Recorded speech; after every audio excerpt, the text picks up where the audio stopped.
Everyone talks about tornado sirens, but mine never went off. Instead, I got a warning that meteorologists don't mention in their survival guides. It saved my life, but it came from the most unexpected source.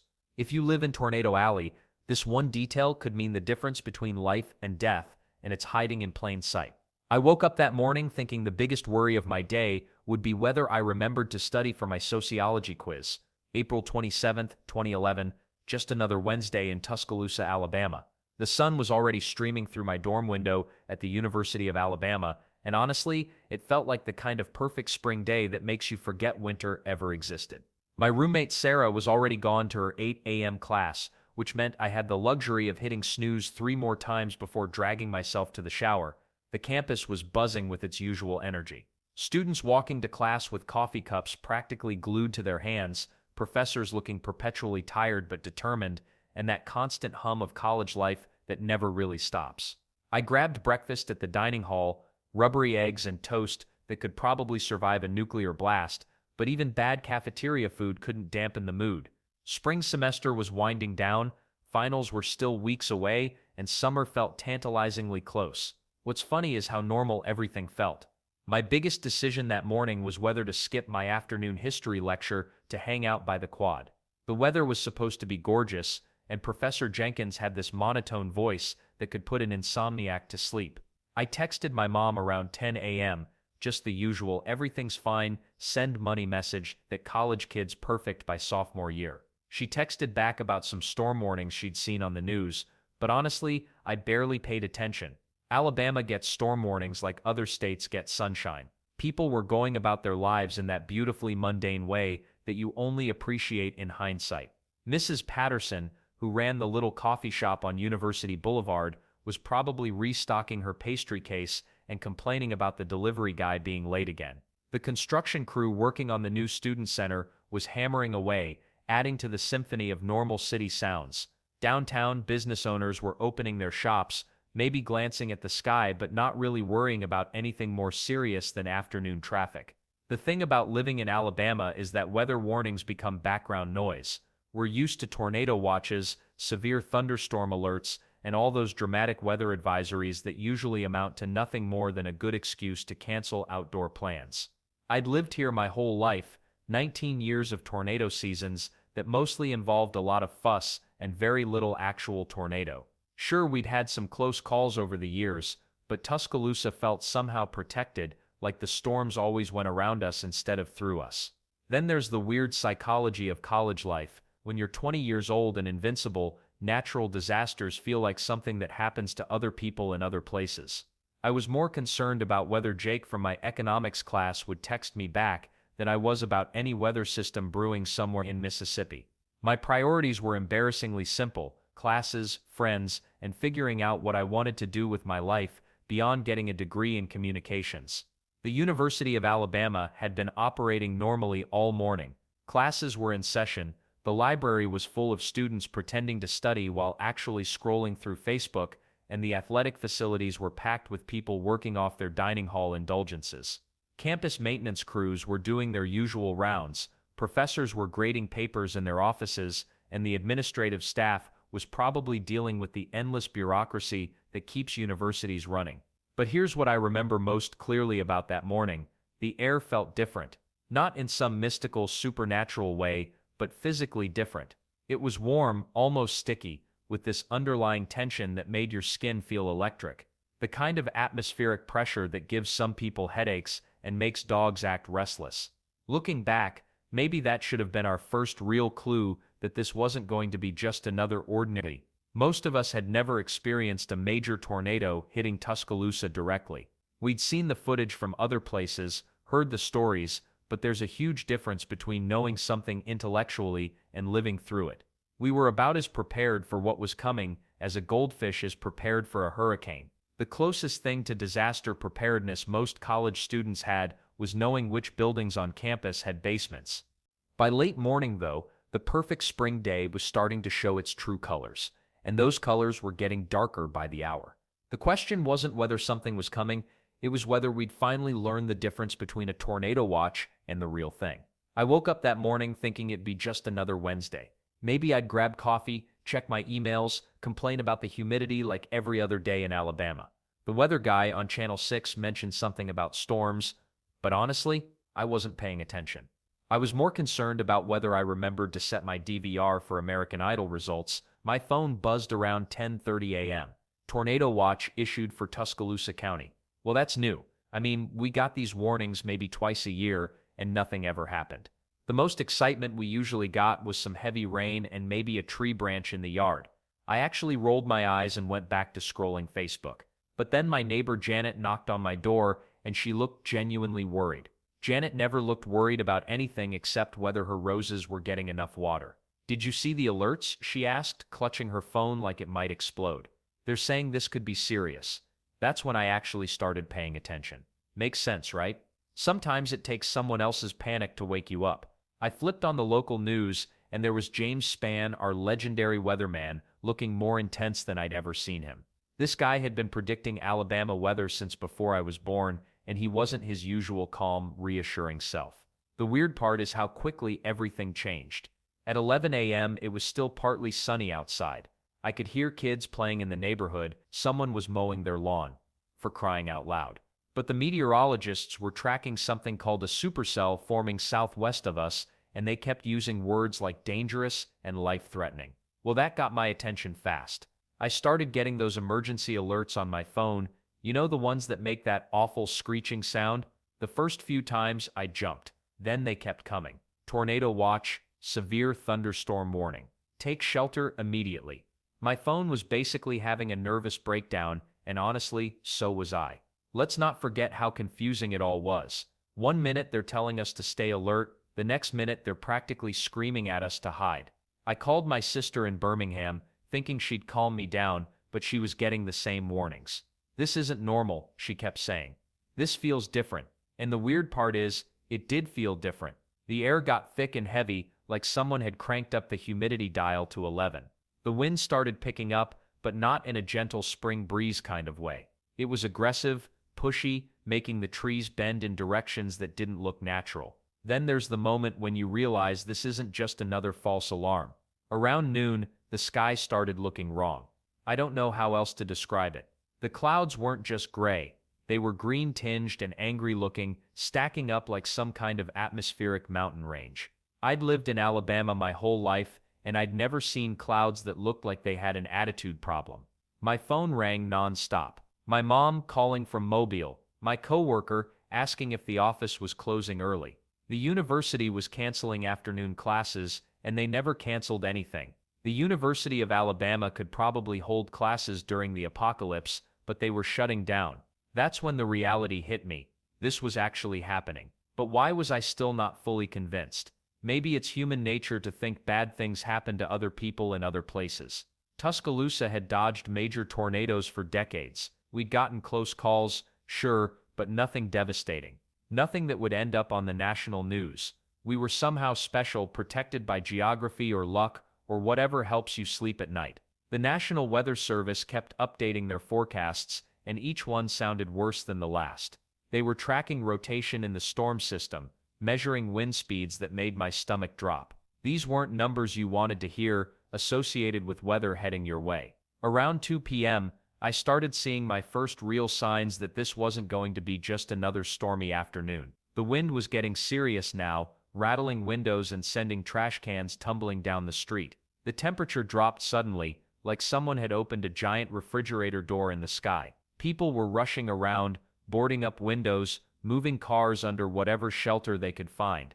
The grocery stores got busy fast, everyone grabbing water and batteries and whatever else you're supposed to have when the weather turns murderous.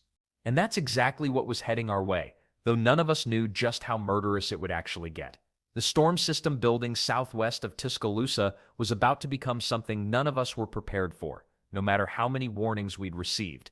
I've watched a lot of tornado videos online, mostly at 3 in the morning when I can't sleep and my brain decides to spiral into disaster documentaries. But seeing one in person?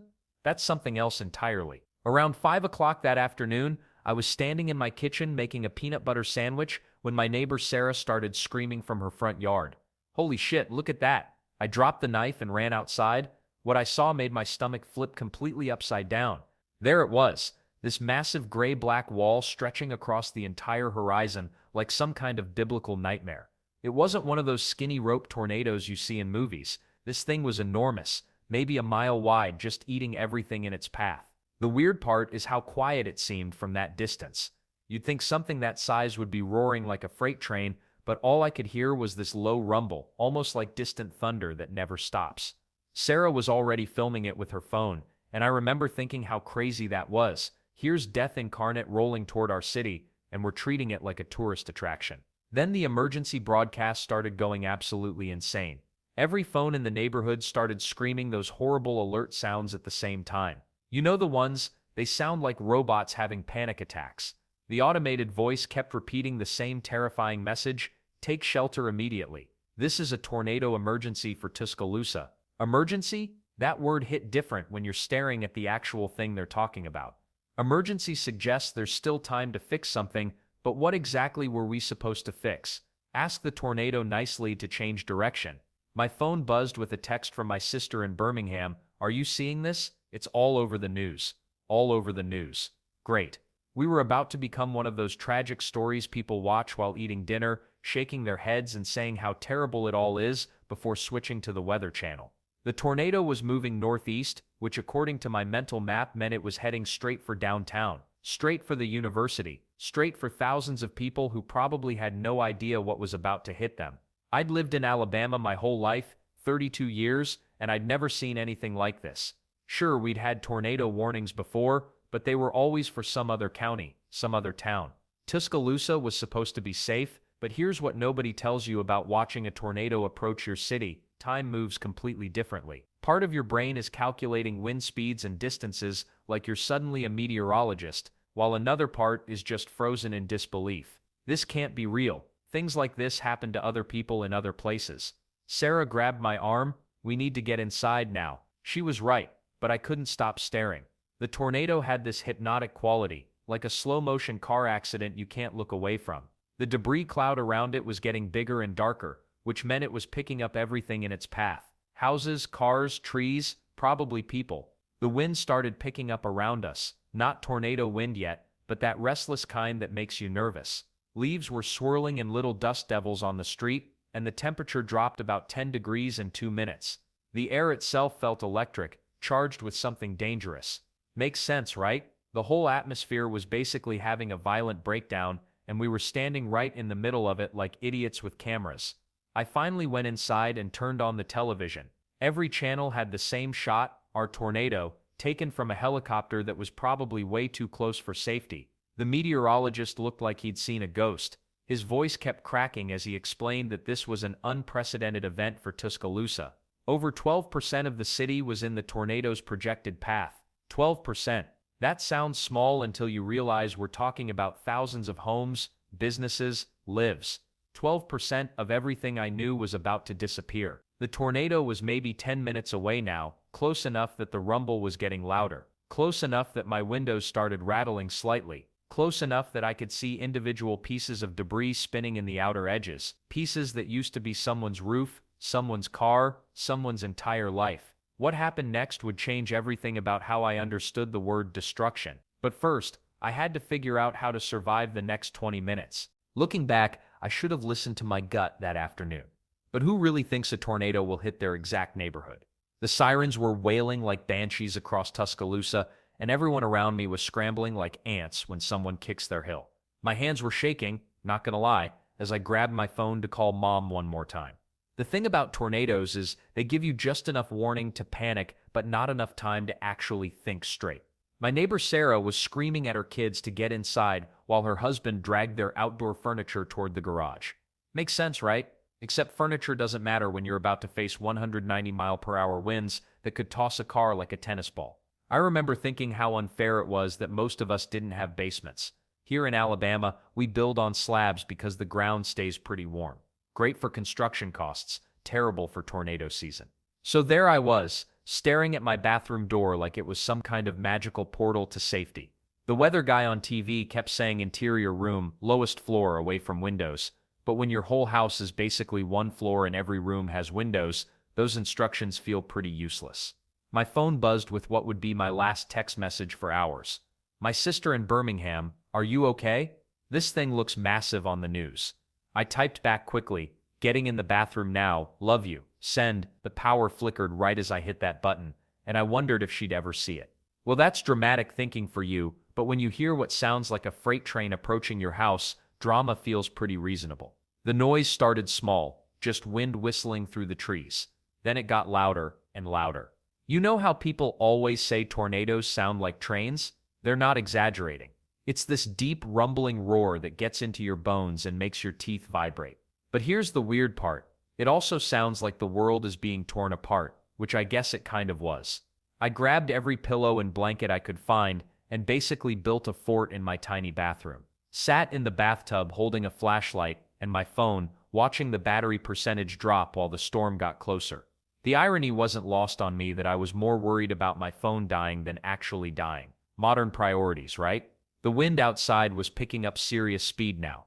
I could hear my neighbor's trash cans rolling around, then something heavier, maybe a patio chair, scraped across the concrete. My windows were rattling in their frames like they were trying to escape.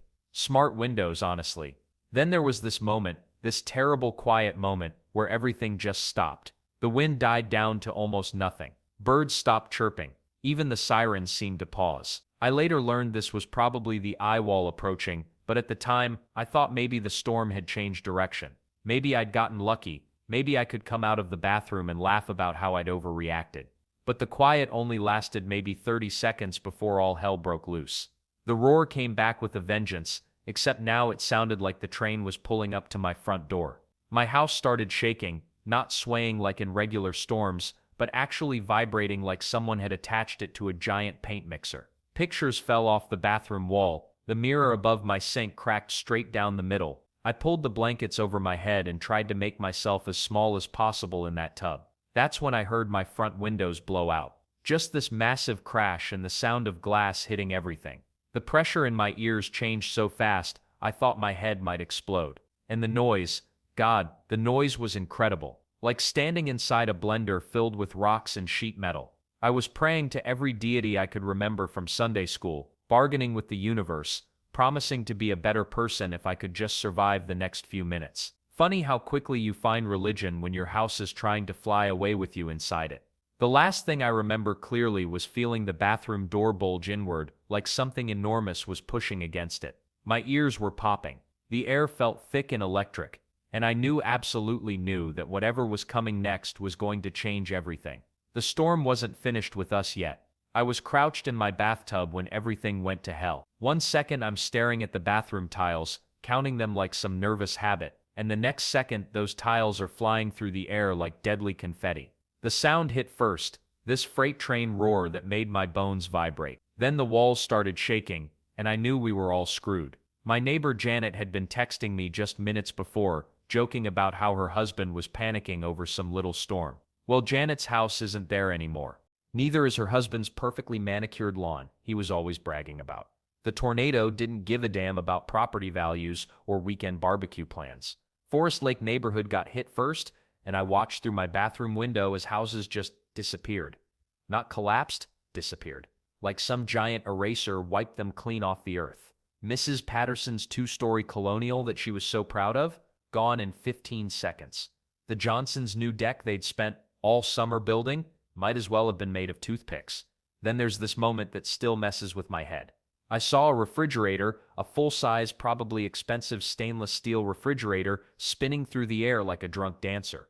It sailed past my window, door hanging open, spilling milk and leftovers into the chaos. Behind it, someone's car was doing barrel rolls down what used to be Maple Street. Makes you wonder about the randomness of it all, right? The worst part wasn't even the destruction itself. It was how fast everything became unrecognizable. I'd lived in that neighborhood for 12 years, knew every crack in the sidewalk, every weird-shaped tree. But when that tornado finished its business, I couldn't tell where anything had been. The landmarks that helped me navigate home every day were just gone, replaced by this apocalyptic wasteland of splintered wood and twisted metal.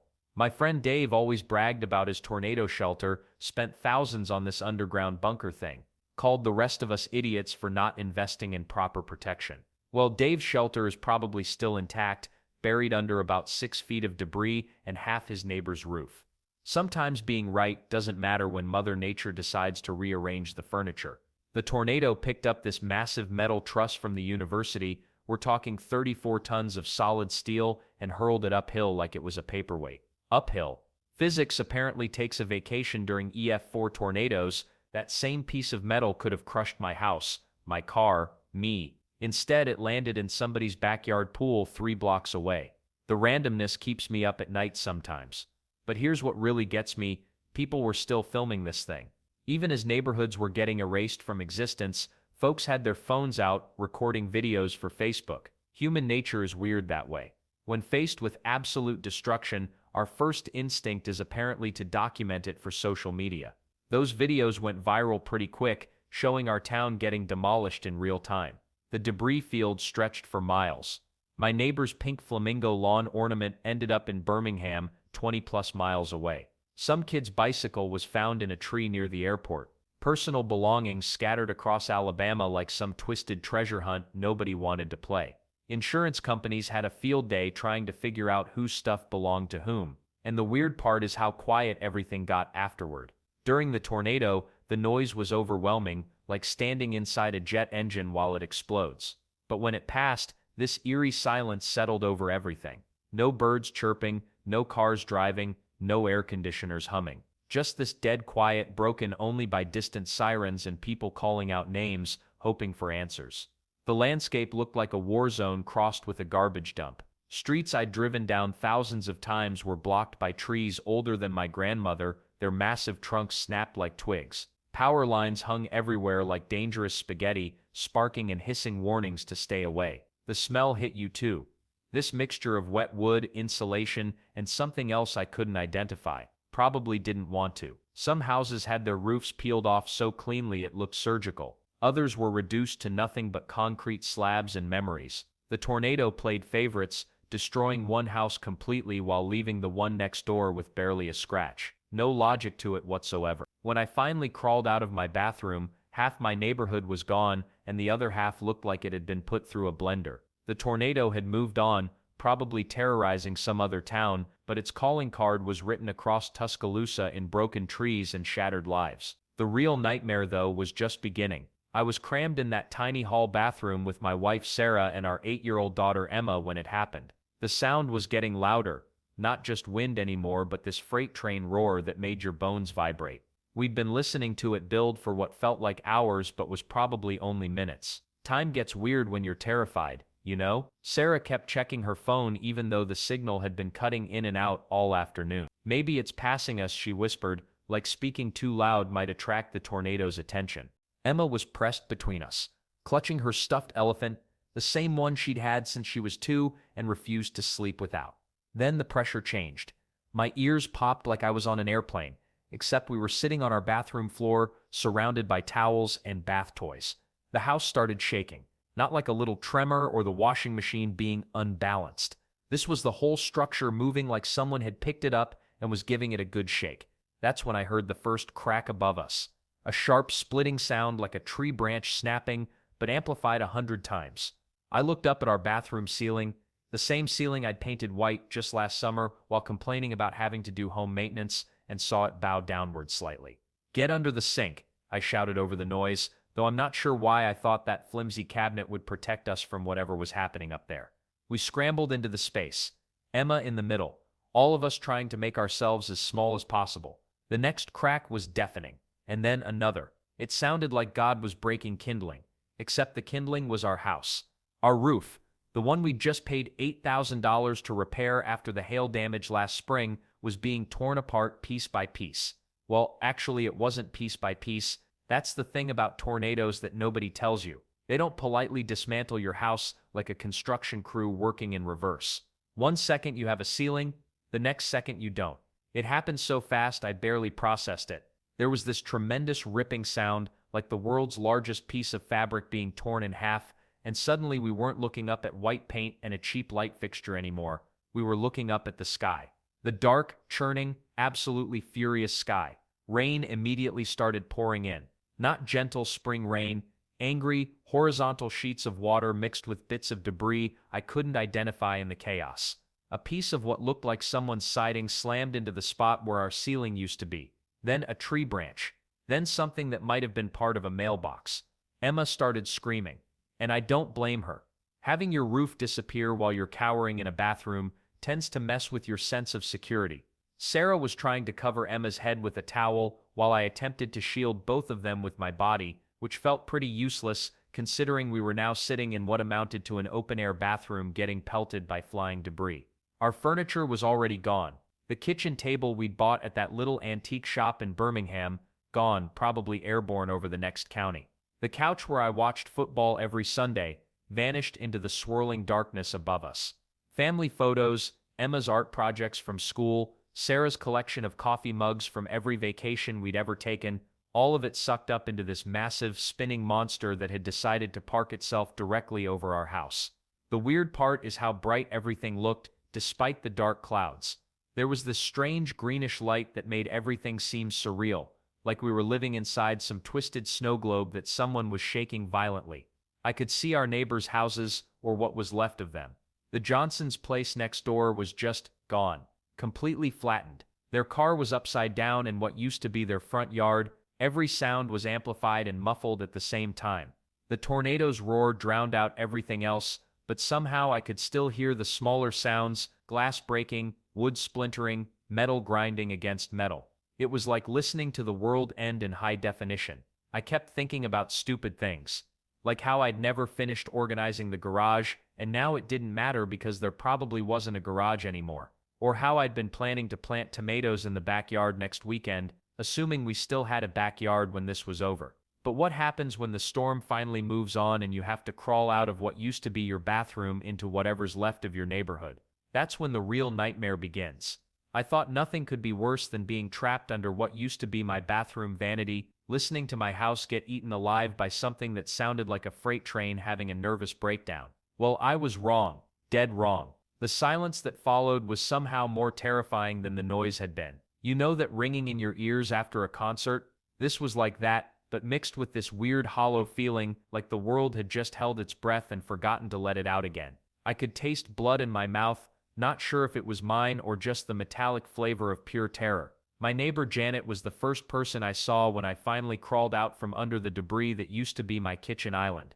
Janet, who normally looked like she'd stepped out of some home and garden magazine, was standing in what I think used to be her driveway, covered head to toe in pink insulation.